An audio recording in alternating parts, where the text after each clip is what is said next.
America has spent nearly 2 centuries chasing gold, locking it in vaults, tying money to it, and then cutting money loose from it. But the strangest part of the story began long before California, Fort Knox, or even the Earth existed. Scientists now trace gold to violent events involving dead stars, while ancient cultures treated it as divine matter, and modern alternative theories claim someone may have crossed space to get it. Alchemists tried to manufacture it, governments built trust around it, and NASA is now traveling toward a metal-rich asteroid.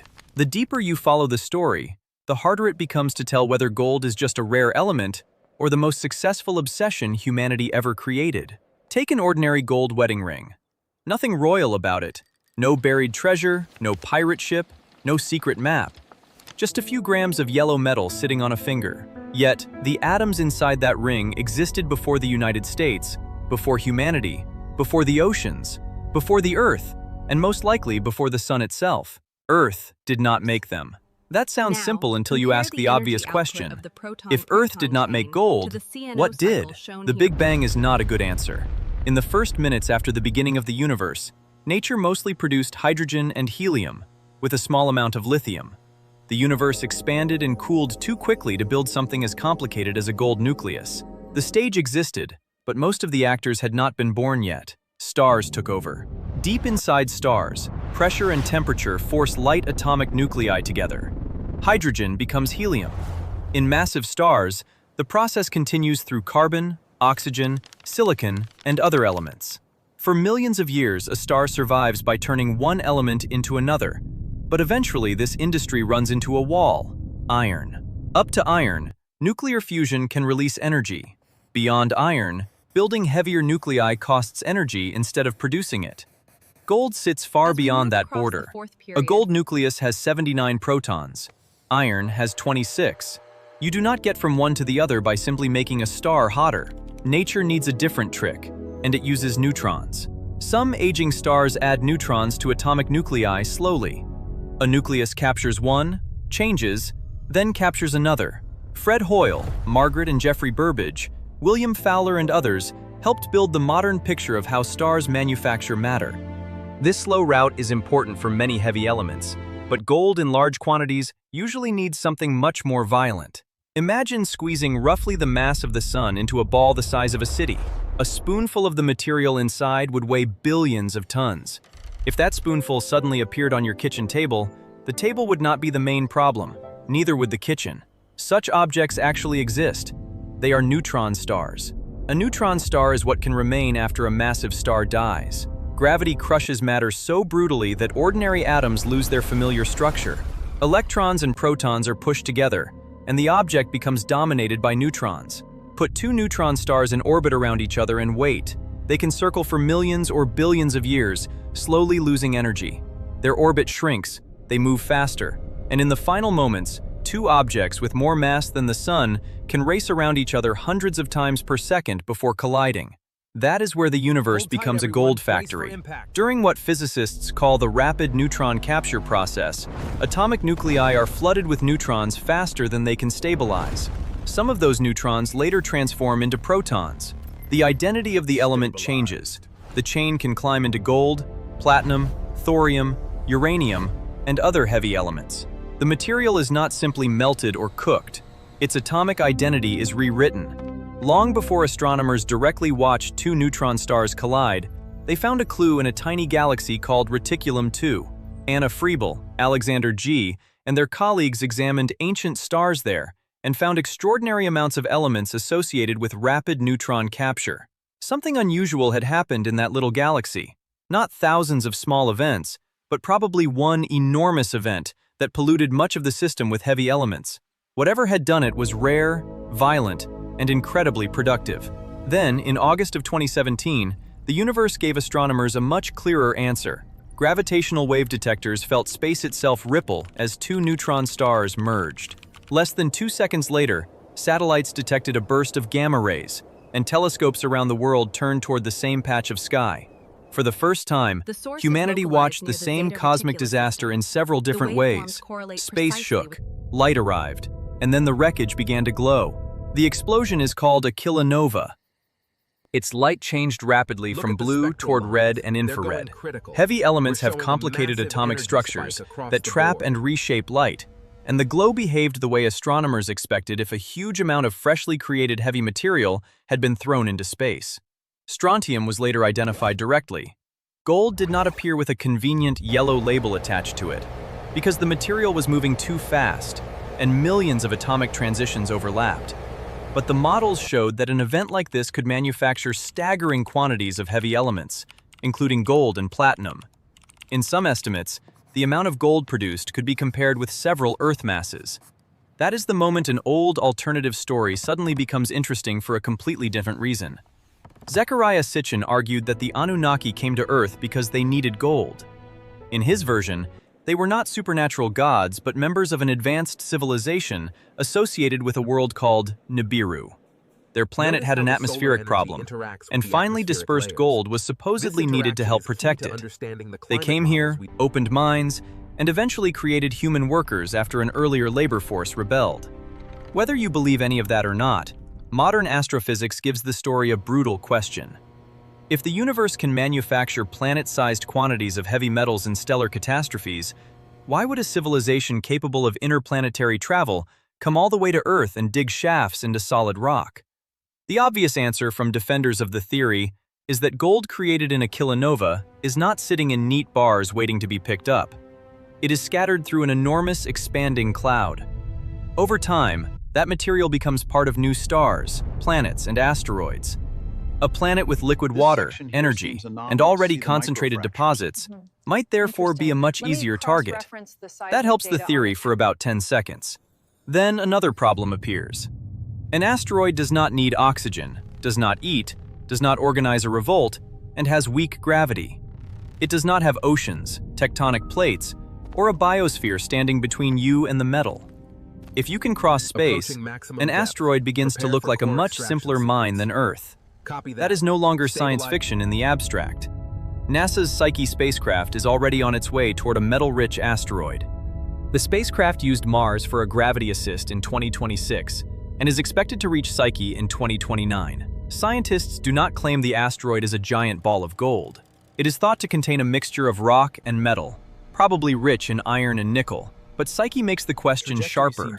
Humans are barely beginning to travel through the solar system, and we are already looking closely at metallic asteroids. What would a civilization thousands or millions of years ahead of us do?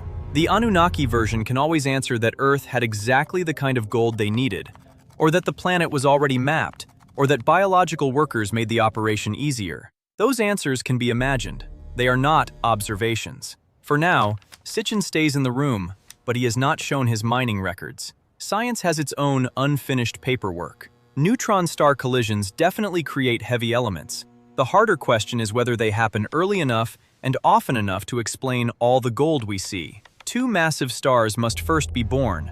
Both must explode without destroying the binary system, and their neutron-star remains then have to spiral together. That can take an enormous amount of time. But some extremely old stars already contain heavy elements. The gold sometimes seems to arrive before the main delivery truck should have reached the address. Chiaki Kobayashi, Amanda Caracas, Maria Lugaro, and other researchers have studied this timing problem through the chemical evolution of galaxies. Their conclusion is not that neutron-star mergers fail. They clearly work. The question is whether they are the only major factory. Probably not. One alternative is a collapsar. A very massive, rapidly rotating star collapses and forms a black hole. Around the new black hole, matter forms a blazing disk. Some of it falls inward, and some can be blown back out. Under the right conditions, this outflow may contain enough neutrons to build gold. Under the wrong conditions, it does not. Neutrinos change the balance of neutrons and protons.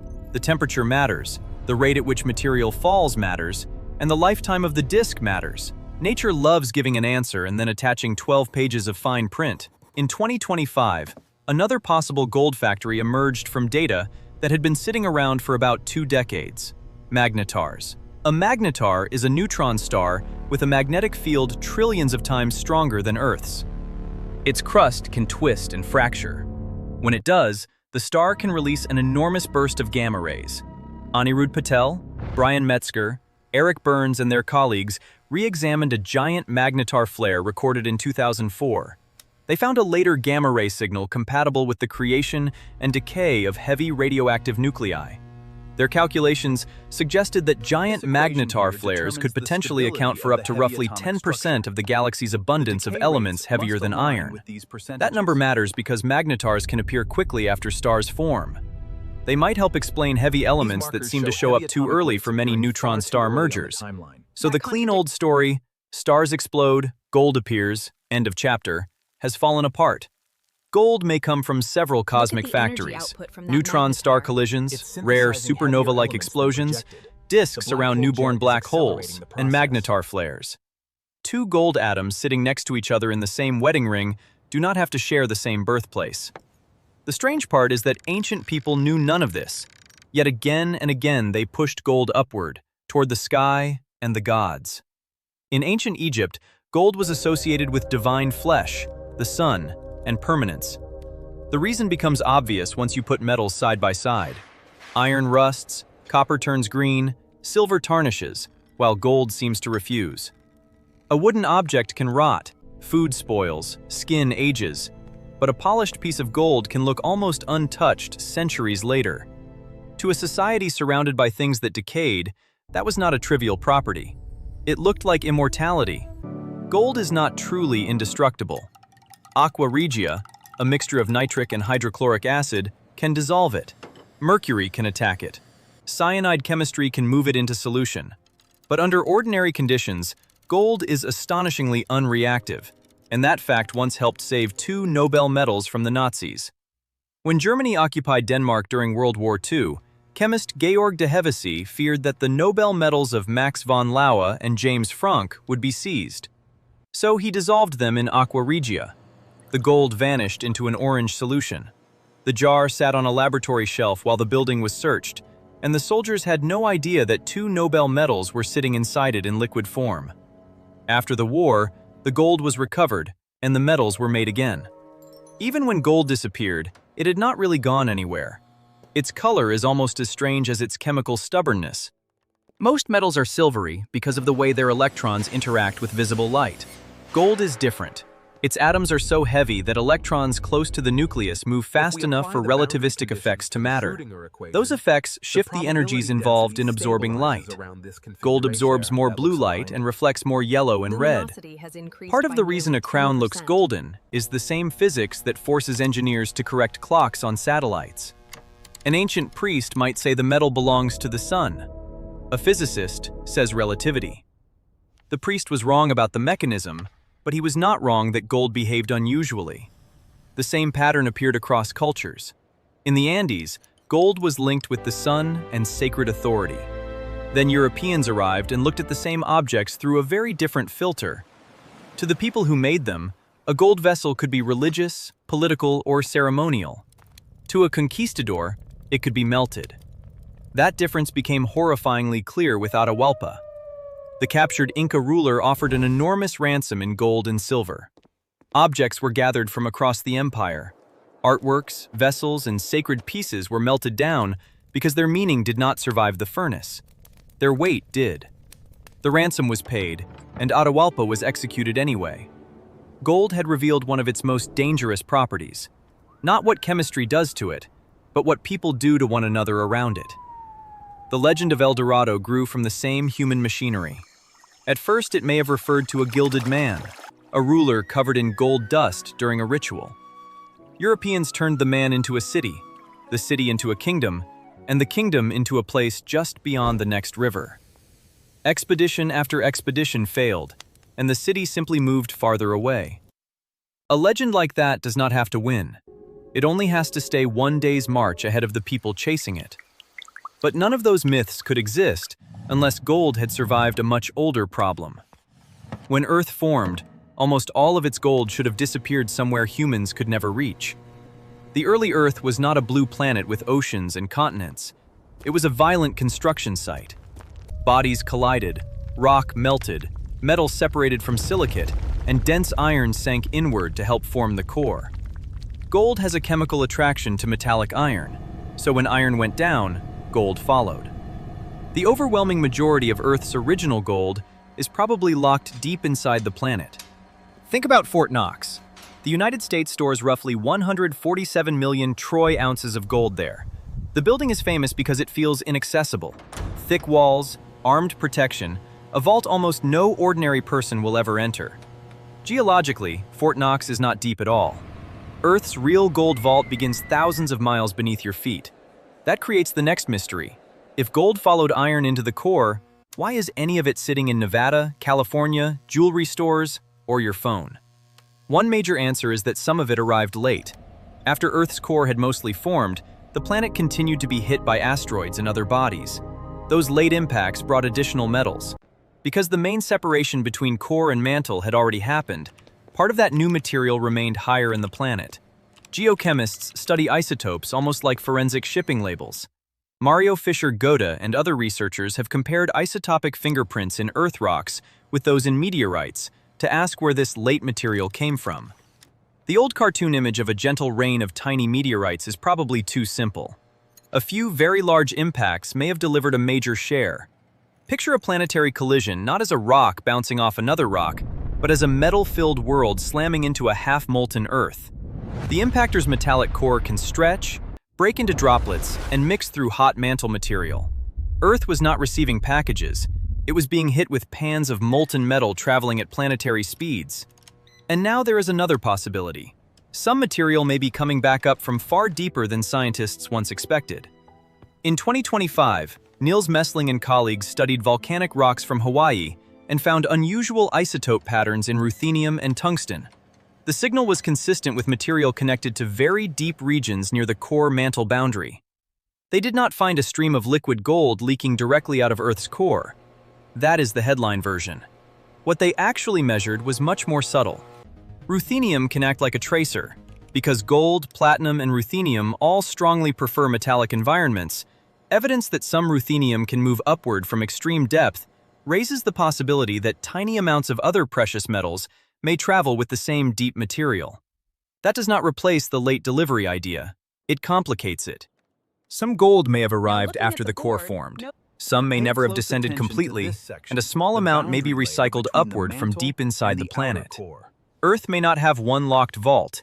It may have several doors, and some of them move so slowly that entire civilizations rise and disappear while the hinge shifts a fraction of an inch. Even then, scattered gold is useless to a miner. A few atoms inside a mountain do not make a gold mine. Something has to gather them, and that something is often water. Deep underground, hot fluids move through cracks and fractures. The water carries sulfur, chlorine, and other chemicals that can help transport gold in dissolved complexes. The fluid rises, pressure changes, temperature changes, and the chemistry changes. The gold drops out. A fracture can open, fill, seal, and then crack again. Each episode leaves another microscopic layer behind. Repeat that process for thousands or millions of years, and a vein can form. Nature is doing plumbing on a geological timescale. You do not need to memorize the names of every deposit type. The important point is simple. Gold is usually too dispersed to matter.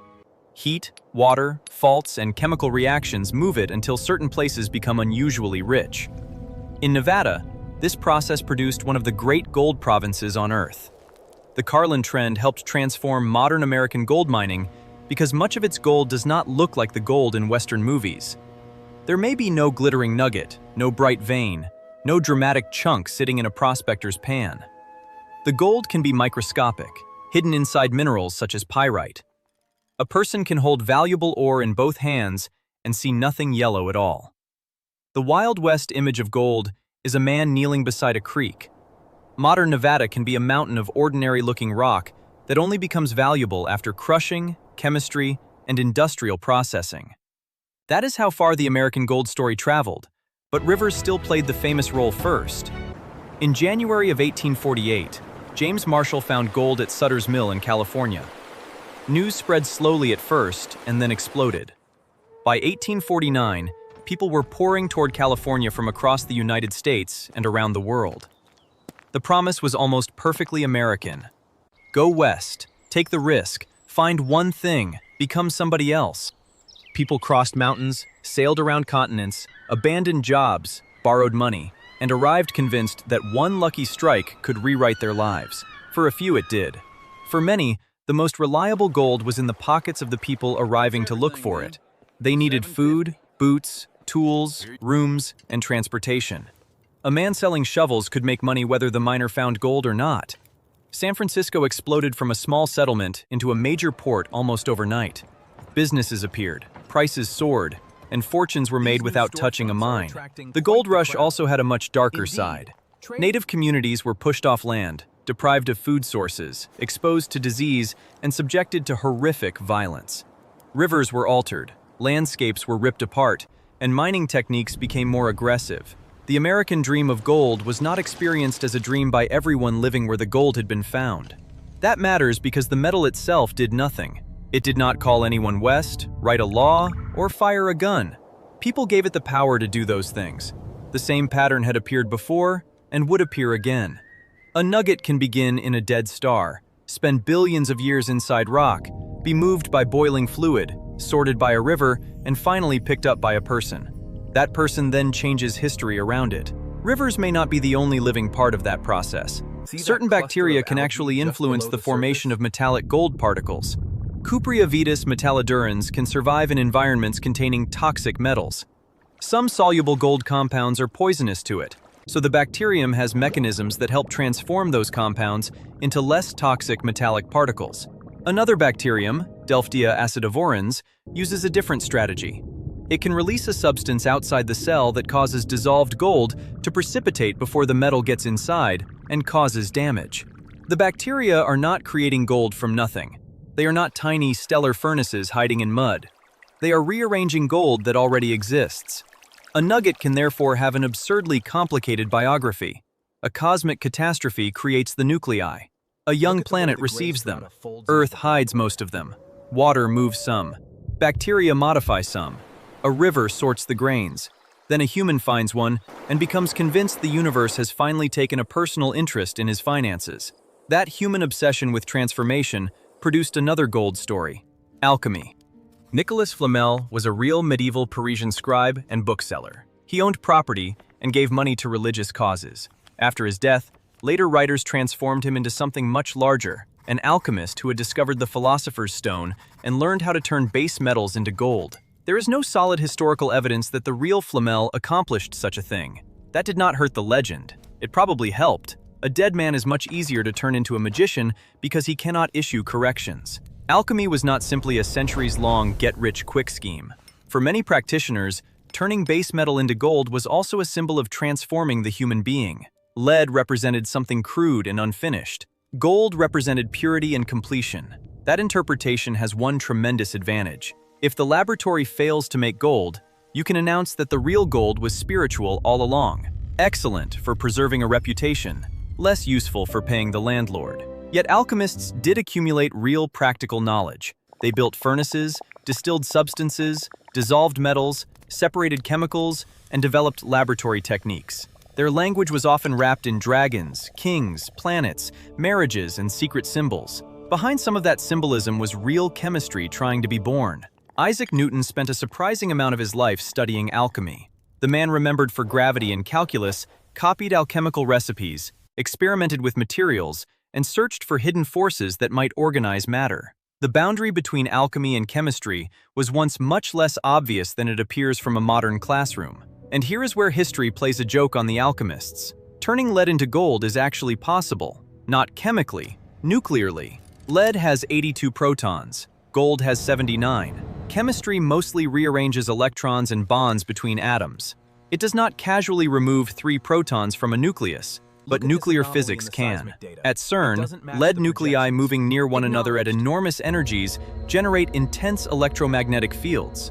In some near misses, those fields can knock protons out of the nuclei. Remove 3 protons from lead, and you have gold. In 2025, researchers with the ALICE experiment described this process in detail. During previous operating periods of the Large Hadron Collider, tens of billions of gold nuclei were produced from lead. That sounds like a robbery opportunity until you hear the total mass, about 29 picograms. It is so small that no jeweler could do anything with it. The nuclei also disappear almost immediately when they smash into the equipment. The philosopher's stone works. The business model is terrible. Flamel could have been shown the machine, declared victory, seen the electricity bill, and gone back to selling books. Modern alchemy did not end there. David Hudson, an Arizona farmer and businessman, claimed that he had encountered unusual forms of gold and platinum group elements in his materials. He began describing what he called orbitally rearranged monatomic elements. The term ORMES, and later ORMUS, spread through alternative health and spiritual circles. The claims grew quickly. Monoatomic gold was said to influence consciousness, activate hidden human potential, interact with DNA, reproduce sacred substances from ancient Egypt, and possess extraordinary electrical properties. The interesting part is not simply that these claims lack strong reproducible evidence, it is how they borrow credibility. Real gold nanoparticles are genuinely studied in medicine and biotechnology. They are used in sensors and imaging research. Scientists investigate ways to use nanoparticles to deliver drugs or heat targeted tissue.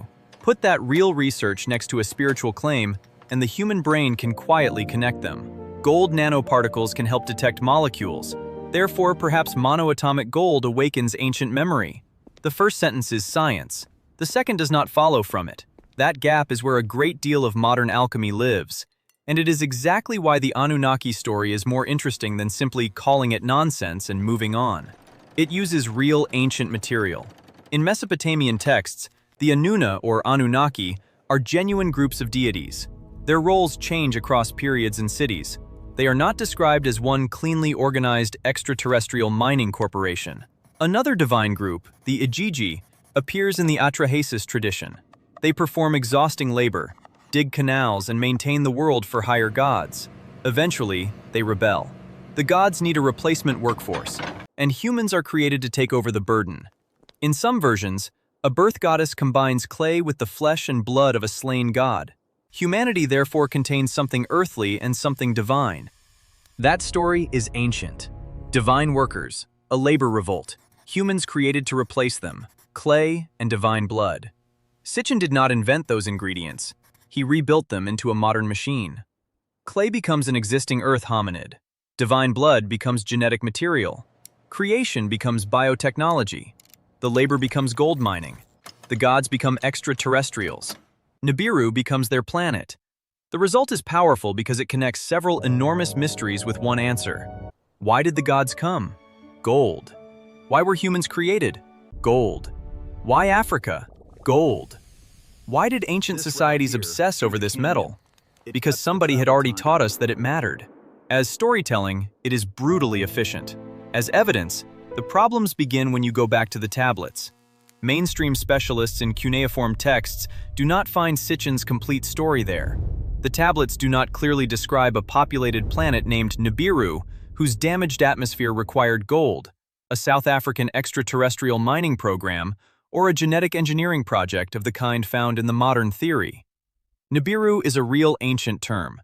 Its meaning changes with context. It can refer to a crossing or celestial position, and in some texts, it is associated with a known celestial body. The word is ancient. The complete planetary civilization built around it is modern. Astronomy adds another problem. A large planet passing through the planetary region every few thousand years would not be shy. Gravity would advertise it. It would disturb other orbits. Even if the planet itself were currently extremely far away, astronomers would search for the effects it left behind. The modern hypothesis of a possible Planet 9 does not solve Sitchin's problem. Planet 9, if it exists, is proposed as a distant world whose gravity might help explain strange clustering among some far-off solar system objects. It is not the same object as Sitchin's Nibiru.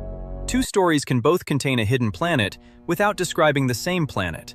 The famous Mesopotamian cylinder seal image, often labeled VA243, has also become part of the debate. Sitchin interpreted a central symbol with surrounding dots as the sun and planets, including Nibiru. Specialists usually interpret the central symbol as a star. The surrounding dots do not come with orbital paths, planetary names, or distances. If you arrive already expecting a solar system map, it can look like one. That is the problem with ambiguous images. The brain is very good at recognizing the thing it was told to look for. The atmospheric gold idea has a similar pattern. Using particles to change how a planet reflects sunlight is not inherently absurd. Modern scientists seriously discuss forms of solar geoengineering, And gold also has excellent infrared reflecting properties and is used in spacecraft. But that does not mean spreading gold through a planetary atmosphere is practical.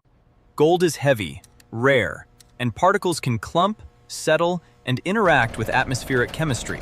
A planetary layer might need constant replacement. A sufficiently advanced civilization might solve those problems. That Senate may be true. It is also capable of rescuing almost any impossible machine ever imagined. The more interesting question is why the Anunnaki story places the mines in southern Africa. The answer is simple. Southern Africa really does contain extraordinary gold deposits. The Witwatersrand Basin produced an enormous share of the gold humans have ever mined. Its rocks are extremely old. Conventional geology explains the deposits through ancient river and shoreline systems, later burial, deformation, and modification.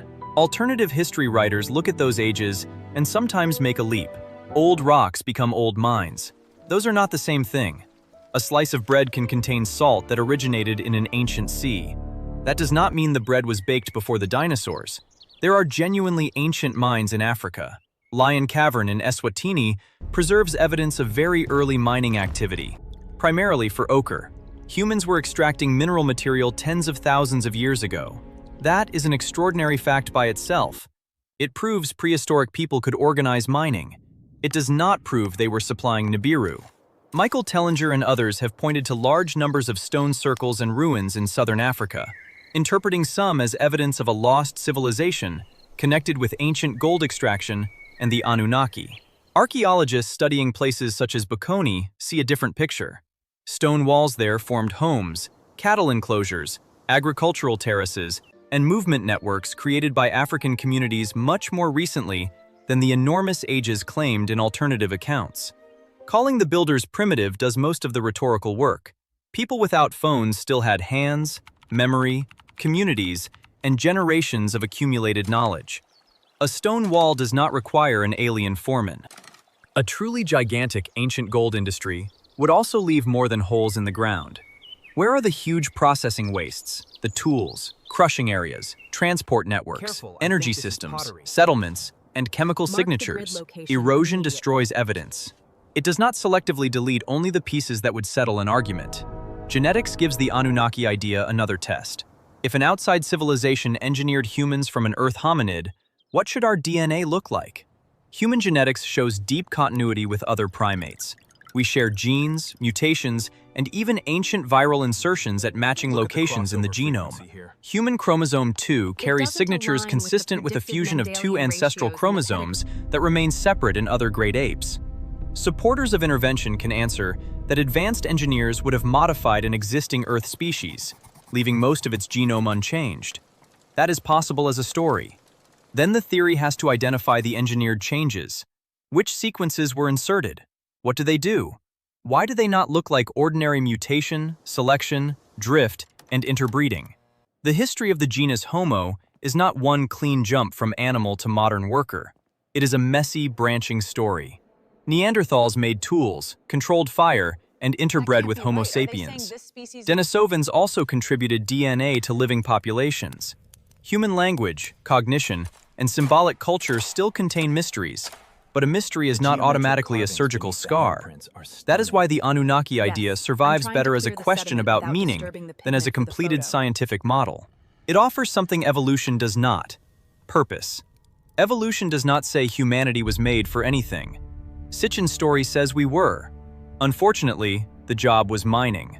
That is darker than a religious creation story, and strangely more comforting than pure accident. Somebody wanted us. It was just for the night shift. The ancient Atrahasis story may say more about Mesopotamian society than about extraterrestrials. Irrigation civilizations depended on exhausting collective labor. People dug canals because cities required them. The gods in the story also dig. The gods rebel because workers understood exhaustion and rebellion. The social world may have been projected upward into mythology. Sitchin reverses the direction. The labor system came from the sky. That tension is much more interesting than simply declaring one side stupid and the other side correct. Ancient technology produces the same problem. Gold really was technologically useful long before electricity. It could be hammered into extremely thin sheets, resisted corrosion, and could be alloyed, joined, and shaped. Ancient craftspeople were capable of astonishing precision without modern machines. That real sophistication is often where alternative theories begin. Some writers argue that pyramids and other ancient monuments were not simply tombs or ceremonial structures, but technological machines, power plants, acoustic devices, chemical systems, or communication structures. Gold is sometimes inserted into these models as a conductor, reflector, or missing cap material. The problem is not that ancient people were incapable of technical thought. They obviously were capable. The problem is that a complete machine needs a complete cycle. What goes in? What powers it? What comes out? Where are the waste products? Where are the parts that wear out? Where are the repair systems? A theory becomes stronger when it explains the entire machine, not only three interesting features. Atlantis takes the idea even further. Plato described a lost maritime power destroyed after moral decline. Later writers added crystals, advanced energy, atomic knowledge, and metal transmutation.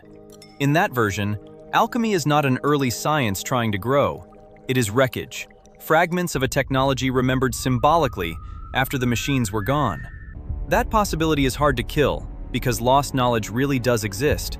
Cities have been submerged, civilizations have collapsed, techniques have disappeared, and archaeology regularly discovers that ancient people could do things modern historians once underestimated. None of those facts proves an Atlantean gold factory, but they explain why the idea refuses to die. A more radical version says entire landscapes are industrial leftovers. Canyons are ancient cuts, mountains are spoil piles, deserts are processing waste, and the planet itself was mined by an earlier civilization on a scale too large for us to recognize. Geology gives ordinary explanations for those forms: sedimentation, erosion, uplift, volcanism, rivers, glaciers, and tectonics. A shape can start an investigation. It cannot finish one.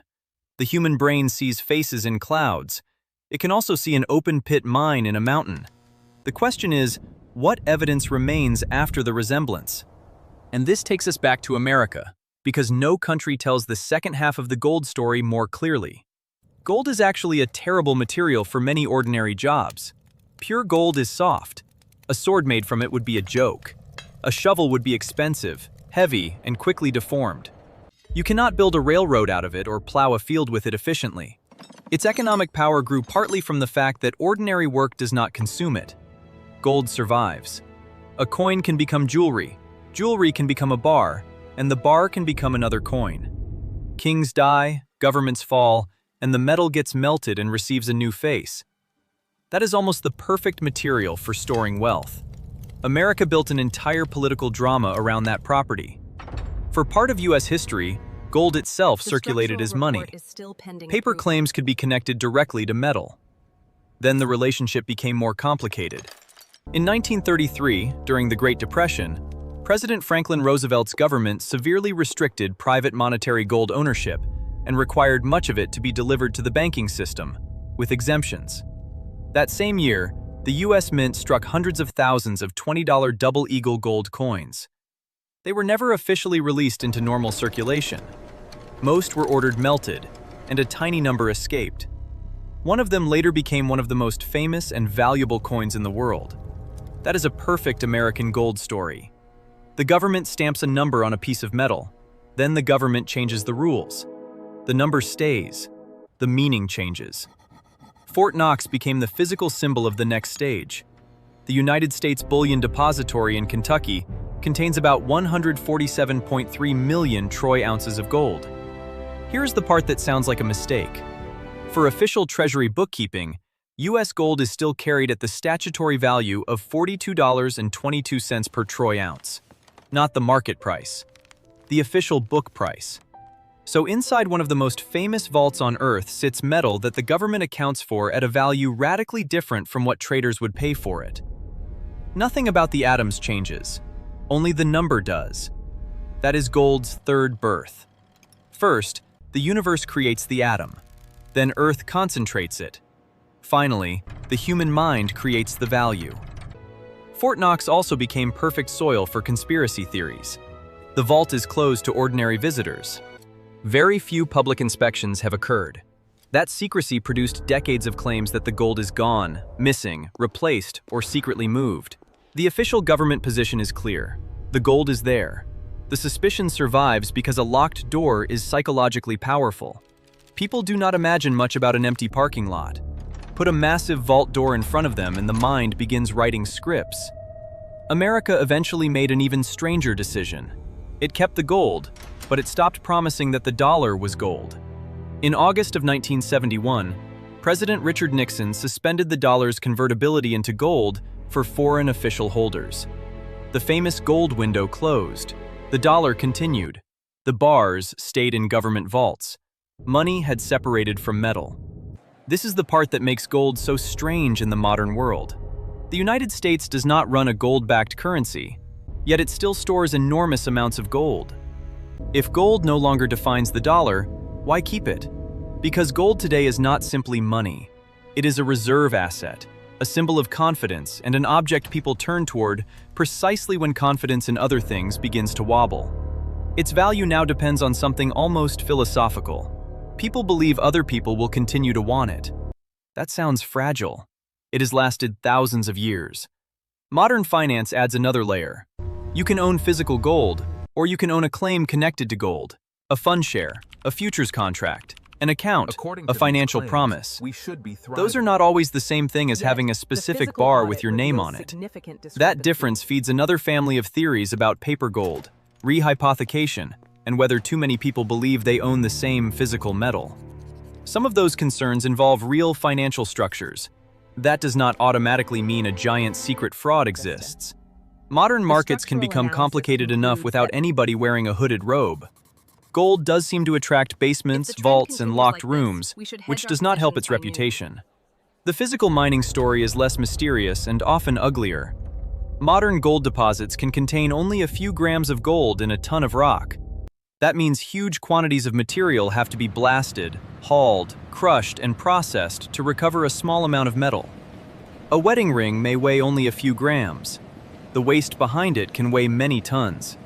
One widely cited environmental estimate suggests that the gold in a typical ring can be associated with roughly 20 tons of mine waste, depending on the grade of the ore, the purity of the ring, and the mining method. The number is not universal. The imbalance is the point. A tiny yellow object sits on a finger. A landscape was moved to produce it. California learned that very early. Hydraulic mining used high-pressure water to tear entire hillsides apart and wash sediment through recovery systems. The technique recovered gold efficiently, but it also sent enormous volumes of debris into rivers. Farmland flooded, channels filled, and communities downstream paid for gold they never received. Eventually, courts and regulations restricted the practice. The miner saw a mountain with gold in it. The river saw the mountain arrive. Modern mining is more controlled, but the fundamental problem remains.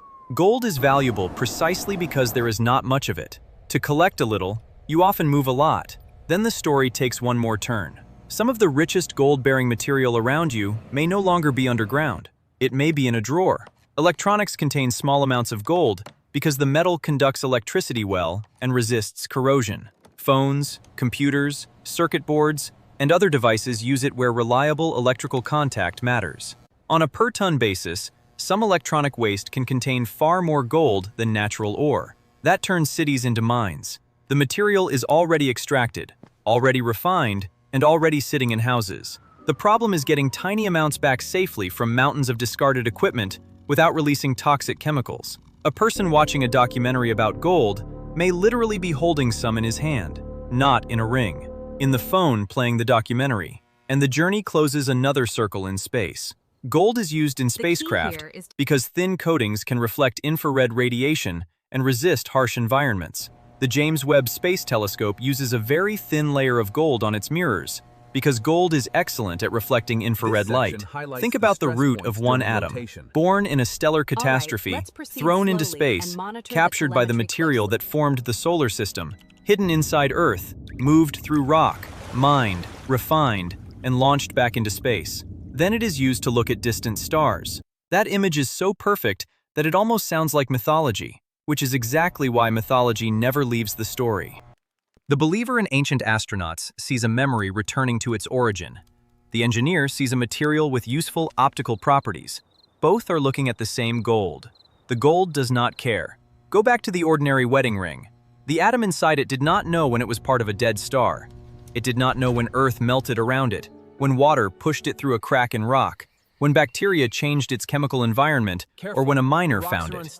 It did not know when an Egyptian called it divine flesh, when an alchemist promised immortality, when Sitchin connected it to Nibiru, when Roosevelt changed the rules, or when Nixon closed the gold window. It does not know what the market says it is worth today.